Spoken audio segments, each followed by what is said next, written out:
ಯಾಕೆ ಹಿಂಗೆ ಕೂತಿದ್ಯಾ? ಎಲ್ಲ ನೀನು ಅನ್ಕೊಂಡಾಗೆ ನಡೀತಿದ್ಯಲ್ವಾ? ಮತ್ತೆ ಬೇಜಾರಲ್ಲಿ ಕೂತಿದ್ಯಾ? ರವಿ, ನಾವು ಬರೀ ಆಕ್ಷನ್ ಬಗ್ಗೆ ಮಾತ್ರ ಯೋಚನೆ ಮಾಡಿದ್ವಿ, ಆದ್ರೆ ರಿಯಾಕ್ಷನ್ ಬಗ್ಗೆ ಯೋಚನೆನೇ ಮಾಡಲಿಲ್ಲ. ಏನು ಮಾತಾಡ್ತಿದ್ಯಾ? ನಾವೇನೋ ಪೊಲೀಸ್ ಕಂಪ್ಲೇಂಟ್ ಕೊಟ್ಟು ಖುಷಿನ ನಮ್ಮನೆಗೆ ಕರ್ಕೊಂಡು ಬಂದ್ಬಿಟ್ವಿ. ಆದ್ರೆ ಲಾಸ್ಟ್ ಟೈಮ್ ಸಿದ್ದು ಹೇಗೆ ರಿಯಾಕ್ಟ್ ಮಾಡ್ದ ಅಂತ ನೋಡ್ದೆ ತಾನೆ. ಅವ್ನು ಮಾತಾಡಿದ್ರೇನೆ ಒಳ್ಳೆ ವಾರ್ನ್ ಮಾಡ್ದಾಗಿರುತ್ತೆ. ಮತ್ತೆ ಅದೇನ್ ಮಾಡ್ತಾನೋ ಏನೋ ಅಂತ ನನಗೆ ಟೆನ್ಷನ್ ಆಗ್ಬಿಟ್ಟಿದೆ. ಬಂಗಾರಿ, ಅವನೇನಾದ್ರು ವಾರ್ನ್ ಮಾಡಕ್ಕೆ ಬಂದರೆ ನಾವು ಅವನ ಬರ್ನ್ ಮಾಡಕ್ಕೆ ಕಲಿಬೇಕಾಗತ್ತೆ. ಅದು ಹೇಗಾಗುತ್ತೆ ರವಿ? ಅವ್ನು ಮಾತಾಡಿದ್ರೇನೆ ಒಳ್ಳೆ ಹೊಡೆಯೋ ಆಗಿರುತ್ತೆ. ಅವ್ನು ಹೊಡಿಯೋದು ಸಹ ಹಿಂದೆ ಮುಂದೆ ನೋಡಲ್ಲ. ಮತ್ತೆ ಈ ಸಲ ಬಂದು ಅದೇನು ರಂಪ ಮಾಡ್ತಾನೋ ಏನೋ, ನನಗಂತೂ ತಲೆ ಕೆಟ್ಟೋಗಿದೆ. ಬಂಗಾರಿ, ನೀ ಇಷ್ಟೊಂದೆಲ್ಲ ಟೆನ್ಷನ್ ಮಾಡ್ಕೊಳ್ಳೋ ಅವಶ್ಯಕತೆನೇ ಇಲ್ಲ. ಈ ಸರ್ತಿ ಅವನೇನಾರು ಬಂದು ಆಟ್ ಪುಟ್ ಅಂತ ಆವಾಜ್ ಹಾಕಕ್ಕೆ ನೋಡಿದರೆ ಅವನು ಹೆಂಗೆ ಕಂಟ್ರೋಲ್ ತೊಗೋಬೇಕು ಅಂತ ನಂಗೆ ಚೆನ್ನಾಗಿ ಗೊತ್ತಿದೆ. ಏನು ಮಾಡ್ತೀಯಾ? ಏನು ಮಾಡ್ತೀವಿ, ಹೇಗೆ ಮಾಡ್ತೀವಿ ಅನ್ನೋದನ್ನ ಈಗಲೇ ಹೇಳಬಾರ್ದು.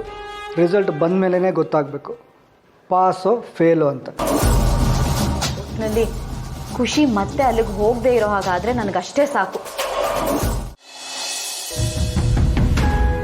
ಆಹಾ, ವಾವ್, ಸಖತ್ತಾಗಿದ್ದೀರಿ. So nice. ಜಾನುವರೇ, ಎಷ್ಟು ದಿನ ಆಯ್ತು ಗೊತ್ತಾ ಈ ಥರ ತಿಂಡಿ ತಿಂದೆ. ಜಾನುವರೇ, ಥ್ಯಾಂಕ್ ಯು ಸೋ ಮಚ್. ಹೌದಾ? ನಿಮಗೆ ನಿಜವಾಗ್ಲೂ ತಿಂಡಿ ಇಷ್ಟ ಆಯ್ತಾ? ಸೀರಿಯಸ್ಲಿ, ನಂಗೆ ಸುಳ್ಳು ಹೇಳಕ್ ಬರೋದಿಲ್ಲ. ಇದ್ದಿದ್ದನ್ನ ಇದ್ದಂಗೆ ಹೇಳ್ಬಿಡ್ತೀನಿ. ಸೀರಿಯಸ್ಲಿ, ಟೇಸ್ಟ್ ಸೂಪರ್ ಆಗಿದೆ. Jayant, you are very lucky man.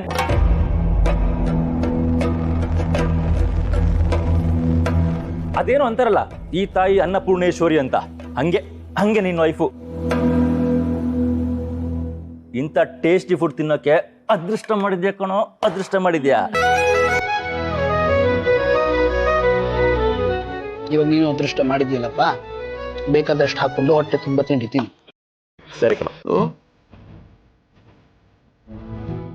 ಯಾಕಪ್ಪ ನೀನೀಗ ಊರಲ್ಲಿ ಇಂಥ ಊಟ ಸಿಗಲ್ವಾ?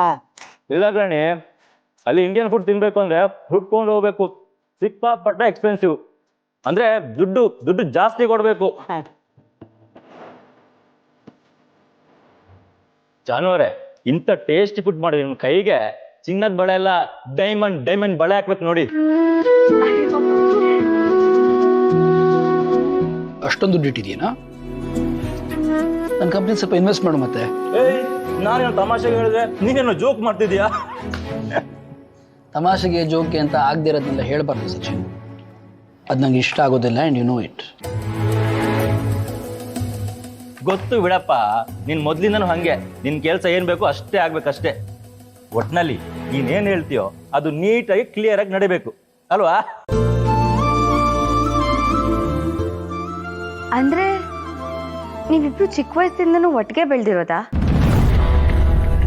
ಹೌದು ಜಾನುವರೇ, ಎಲ್ಲಾದ್ರೂ ಚಿಕ್ಕ ವಯಸ್ಸಲ್ಲಿ ಇಂಥ ಟೇಸ್ಟ್ ಫುಡ್ ಸಿಕ್ಕಿದ್ರೆ ನಮ್ಮ ಮೈಂಡ್ ಇನ್ನೂ ಶಾರ್ಪ್ ಆಗಿರೋದು. ಅನಾಥಾಶ್ರಮದ ಗೊತ್ತಲ್ಲ ಹೇಗೆ ಊಟ ಹಾಕ್ತಾರೆ ಅಂತ, ಅವ್ರು ಕೊಟ್ಟಿದ್ದನ್ನ ತಿಂದು ಬೆಳೆದಿದ್ವಿ ಅಲ್ವೇನಾ?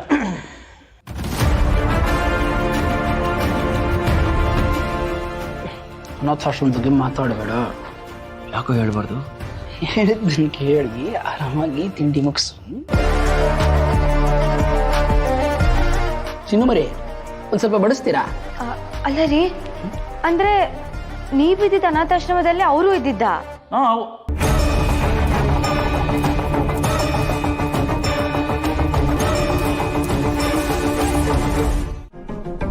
ಏನತ್ತೆ, ಏನು ಯೋಚನೆ ಮಾಡ್ತಿದ್ರಿ?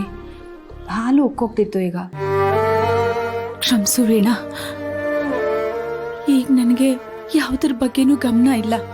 ಖುಷಿ ಹೋಗಿದ್ರ ಬಗ್ಗೆ ಯೋಚನೆ ಮಾಡ್ತಾ ಇದ್ದೀರಾ ಅತ್ತೆ? ಯೋಚನೆ ಮಾಡದೆ ಇನ್ನೇನ್ ಮಾಡ್ಲಿ ವೀಣಾ? ಪಾಪ, ಸರಿಯಾಗಿ ನಡೆಯೋದಕ್ಕೂ ಬರಲ್ಲ ಅವಳಿಗೆ.